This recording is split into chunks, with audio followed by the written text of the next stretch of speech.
अरे मोदी तेरा खेल बहुजन मुक्ति पार्टी जिंदाबाद जिंदाबाद जिंदाबाद जिंदाबाद बहुजन मुक्ति पार्टी जिंदाबाद जिंदाबाद।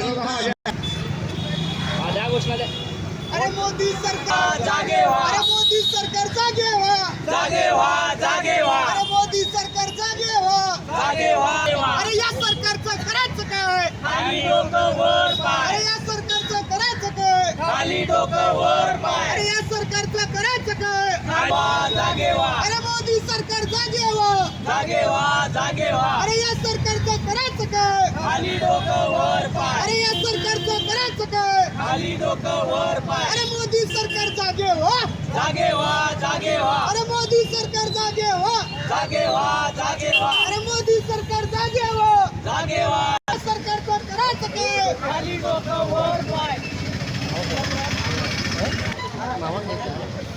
अरे मोदी सरकार जागे व्हा, जागे व्हा, जागे व्हा, अरे मोदी सरकार, अरे या सरकारचं करा, अरे मोदी सरकार जागे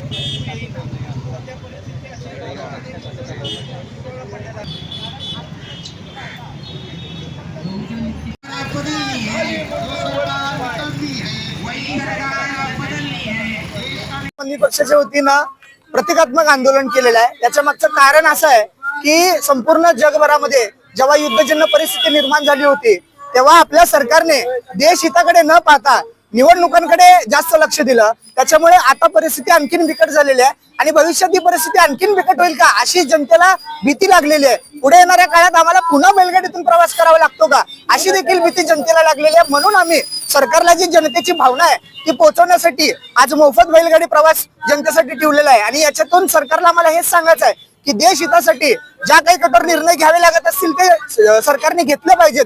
ट्रम्प समोर झुकती भूमिका न घेता देश हितासाठी त्यांनी कठोर ठाम भूमिका घेतली पाहिजे। आजपर्यंत अनेक उद्योगपतींना आपण दिलासा दिलेला आहे। आता इथून पुढे असं न करता जनतेला दिलासा देण्यासाठी या उद्योगपतींना वेठीस धरा, जनतेला वेठीस धरू नका। प्रत्येक अडचणीमध्ये त्याग हे सर्वसामान्य जनतेनेच का करावा? जनता तर त्याग करायला तयारच आहे, परंतु तुमच्यापासून सुरुवात करा।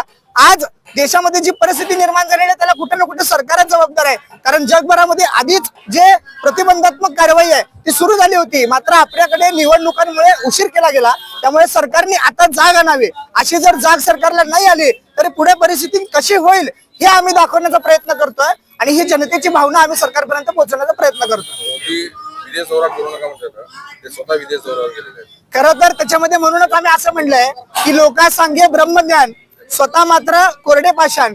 म्हणजे स्वतः जेव्हा मोदीजी सांगतायत की आपण या देशाच्या सुरक्षेसाठी देश रक्षणासाठी आपण त्याग करा, मात्र तुम्ही स्वतः देशाच्या प्रधानमंत्री पदावर असताना तुम्ही स्वतः तुमच्याकडून ती सुरुवात करत नाही आहात। एक दिवसाचं नाटक मुख्यमंत्र्यांनी केलं महाराष्ट्राच्या, त्याच्यानंतर परत त्यांनी ताफा घेऊन फिरायला सुरुवात केली। भाजपचे सगळे मंत्री एक दिवसाचं नाटक करतात, परत ताफा घेऊन फिरतात, हे चुकीचं आहे। मोदीजीची 56 इंचची छाती सगळ्या देशांनी ऐकलेली आहे, परंतु ही 56 इंचची छाती आता ट्रम्पला दाखवण्याची गरज आहे आणि हीच ती खरी वेळ आहे। तुमची 56 इंचची छाती दाखवून द्या, तुम्ही विश्वगुरु आहात हे सिद्ध करा आणि देशाला या अडचणीतून बाहेर काढून दाखवा।